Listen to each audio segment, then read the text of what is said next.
Você já ouviu falar de uma pintura que esconde segredos há quase 6 séculos e que até hoje deixa os maiores especialistas sem resposta?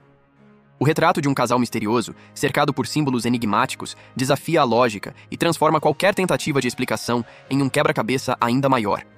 Imagine uma obra tão intrigante que alguns acreditam que seja a prova de um casamento, outros juram que é uma homenagem fúnebre, e há quem diga que nela se esconda até a assinatura de um contrato secreto. Dentro de um simples quarto, detalhes minúsculos, quase invisíveis, revelam enigmas que poderiam mudar para sempre a forma como enxergamos a história da arte.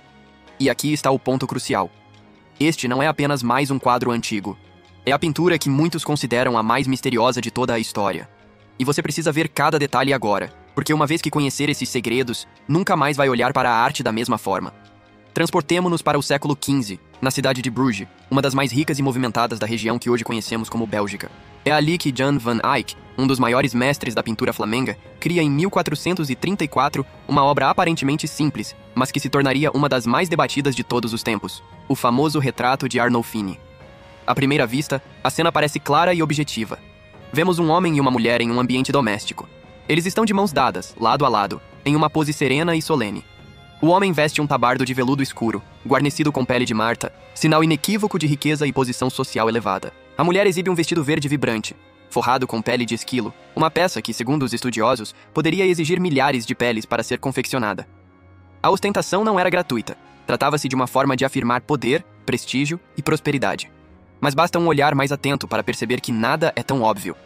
O gesto do homem, erguendo a mão como se fizesse um juramento solene, sugere uma cerimônia. Seria um casamento? Uma bênção?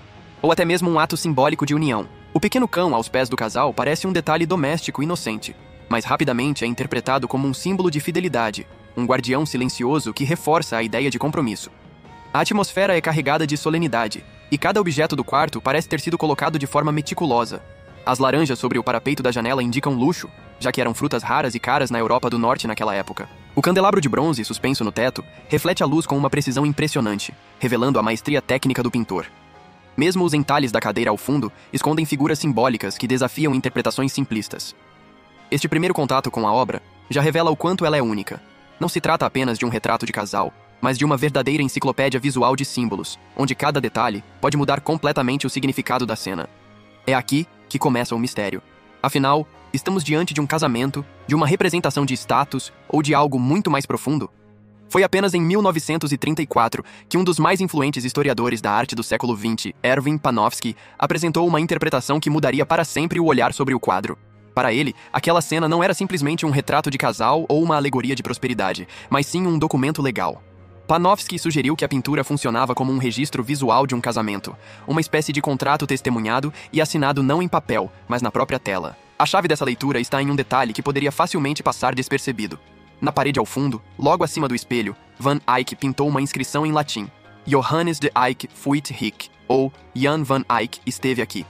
Essa frase, ao contrário da assinatura discreta e escondida que a maioria dos artistas utilizava, foi colocada em posição de destaque, integrada à cena, como se fosse parte do acontecimento que se desenrola diante de nossos olhos. Para Panofsky, essa ousadia não tinha nada de casual. O pintor estaria, de fato, assumindo o papel de testemunha do suposto casamento retratado. Esse argumento se fortalece quando olhamos para o espelho convexo no centro da parede. Cercado por 10 minúsculos medalhões que retratam a paixão de Cristo, o objeto se transforma em um espetáculo à parte dentro da pintura.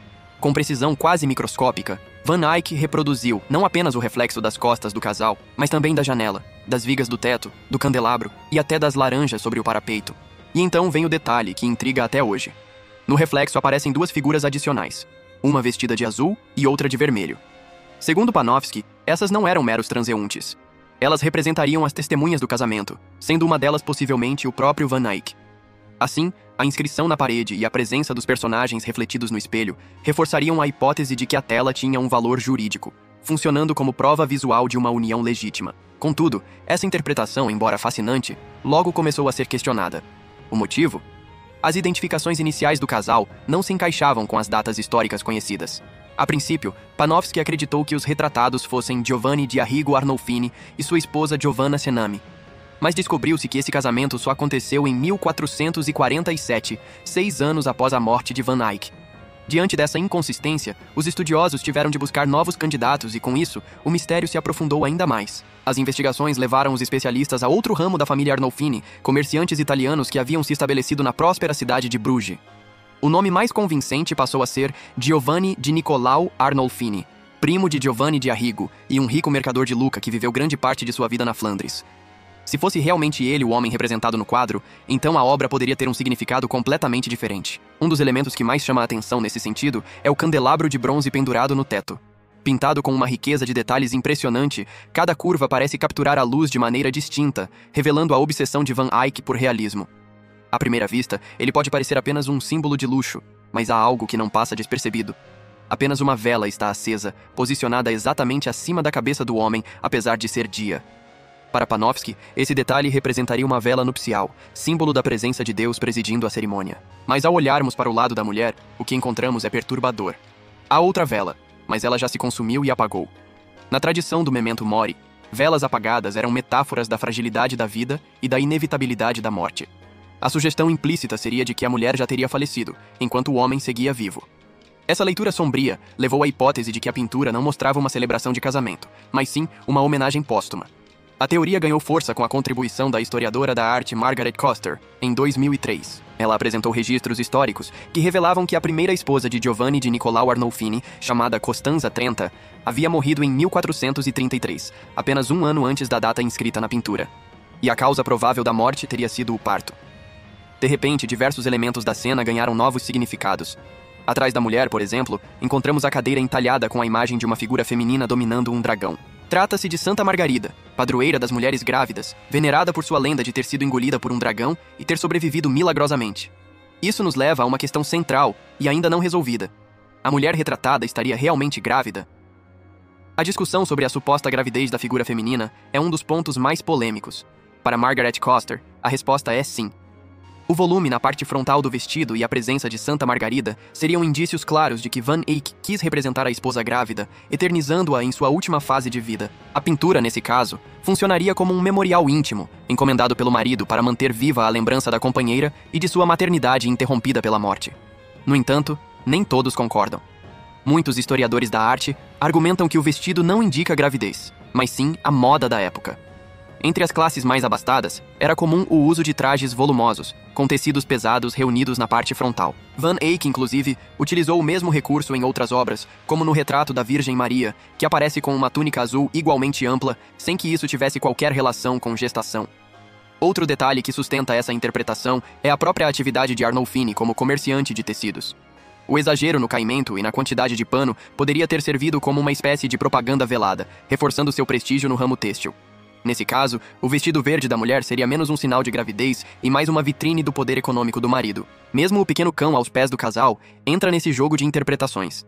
Panofsky via nele o símbolo da fidelidade matrimonial, reforçando a leitura de um contrato de casamento. Já os estudiosos que defendem a hipótese fúnebre lembram que cães aparecem com frequência em esculturas funerárias femininas da Idade Média, funcionando como guardiões que acompanham a alma da falecida na passagem para o além. O animal, portanto, poderia ser tanto a marca de um amor eterno, quanto o sinal de despedida de uma vida interrompida. O enigma não termina aí. O próprio espelho circular, rodeado pelos 10 medalhões com cenas da paixão de Cristo, parece reforçar a dualidade entre vida e morte. À esquerda, vemos as imagens de Cristo ainda vivo, enquanto à direita aparecem as cenas de sua crucificação. Essa disposição se reflete no casal. O homem à esquerda, representando a vida, e a mulher à direita, associada à morte. É como se a pintura inteira fosse um delicado balanço entre o efêmero e o eterno. Chegar a uma conclusão definitiva sobre o verdadeiro significado da obra parece impossível, e talvez esse seja justamente o grande triunfo de Jan van Eyck. Sua genialidade não está apenas na técnica impecável, mas na capacidade de transformar um simples retrato em um enigma que atravessa os séculos. Cada objeto, cada gesto, cada detalhe abre espaço para múltiplas interpretações, e nenhuma delas consegue encerrar a discussão por completo. Alguns estudiosos acreditam que Van Eyck não tinha a intenção de esconder segredos profundos, mas apenas registrava com fidelidade a vida cotidiana de sua época. Para eles, os símbolos que hoje parecem tão carregados de significado talvez fossem elementos comuns para os contemporâneos do artista.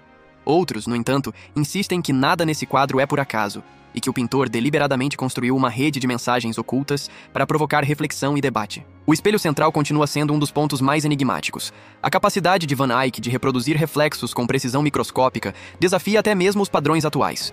Muitos especialistas acreditam que ele tenha usado lentes ou algum tipo de instrumento óptico para alcançar tamanha minúcia, o que levantou a hipótese de que o artista já conhecia princípios da câmera escura muito antes de sua popularização. Se isso for verdade, estaríamos diante não apenas de um gênio artístico, mas também de um pioneiro na exploração científica da óptica. A serenidade quase fotográfica da cena contrasta com o peso simbólico de seus elementos. O cão que pode ser amor ou luto, a vela que pode ser vida ou morte, o gesto que pode ser bênção ou juramento legal. Essa multiplicidade de significados transforma o quadro em um verdadeiro espelho do olhar humano. Cada geração encontra nele o que deseja ver, seja romance, dor, fé ou mistério. E mesmo depois de quase 600 anos, o fascínio não diminui. Pelo contrário, cresce a cada nova descoberta, a cada nova teoria, como se a obra estivesse viva, desafiando os limites da interpretação. A pintura mais misteriosa da história talvez não seja apenas uma janela para o passado, mas também um lembrete de que a arte, quando feita com genialidade, nunca se entrega por completo. E então, qual é a sua interpretação? Você acredita que estamos diante de um contrato de casamento, de um memorial fúnebre ou de uma alegoria da vida e da morte? O que é certo é que essa obra continua a intrigar e encantar, provando que o verdadeiro poder da arte está em sua capacidade de nos fazer pensar, questionar e imaginar. Se você gostou desse mergulho nos mistérios da arte, não se esqueça de deixar o seu like, se inscrever no canal e ativar o sininho para não perder os próximos vídeos. Compartilhe este conteúdo com seus amigos e ajude a espalhar essas histórias fascinantes. Nos cards finais, você vai encontrar outros enigmas artísticos que vão te deixar sem palavras.